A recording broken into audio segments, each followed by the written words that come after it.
c'est un système antidémocratique par essence. Ouais, Mélanie qui a été élue sur un discours qui était très Ah critique oui, de l'Union européenne. oui, oui, Avant, le mouvement 5 étoiles aussi, eux aussi étaient aussi, critiques de aussi. ça. Et une fois au pouvoir, ils n'ont rien fait. On peut rappeler aussi Syriza, en Grèce, hein, avec Alexis Voilà. Tsipras qui était extrêmement critique et le seul qui est resté sur la ligne critique, c'est Varoufakis qui était ministre de l'économie, qui raconte dans un livre d'ailleurs, hein, formidable, comment ces réunions avec les ministres des économies européennes étaient, lunaires, des gens qui ne savaient pas de quoi ils parlaient et il explique qu'en fait, c'est un système qui pousse au consentement et si vous êtes contre, bah, vous ne serez jamais au pouvoir, jamais invité et donc vous ne pourrez jamais montrer les limites de ce système. Et c'est bien tout Mm. le problème de l'Union européenne, c'est un système antidémocratique par essence. C'est bien Varoufakis qui a été le seul à tenir à peu près la ligne à Oui, Syriza. c'est ce que dit Varoufakis. Il avait affaire à des gens qui n'étaient pas économistes. Lui est économiste. Mm. Et donc, quand il arrive dans ces réunions, il a affaire à des apparatchiks qui viennent de partis politiques, qui ont tous à peu près la même pensée, hein. C'est ce parti unique, centriste, de droite, européiste. Enfin, c'est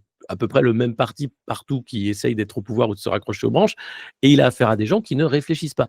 Et on le voit, hein, c'est vraiment criant aujourd'hui avec le personnel de la Commission européenne. On a affaire à des gens qui récitent des fiches mais qui n'ont pas de réflexion politique. Et donc, évidemment, quand vous êtes là pour changer un système qui ne fonctionne pas bien, bah, ça ne peut pas marcher puisque vous avez des gens qui ne réfléchissent pas et qui sont là pour profiter de ce système qui ne fonctionne pas bien.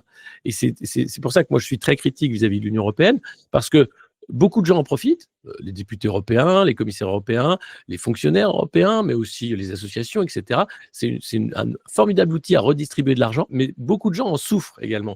Et les gens qui en souffrent n'ont pas voix au chapitre, ne peuvent pas parler et dire tous les problèmes qu'il y a.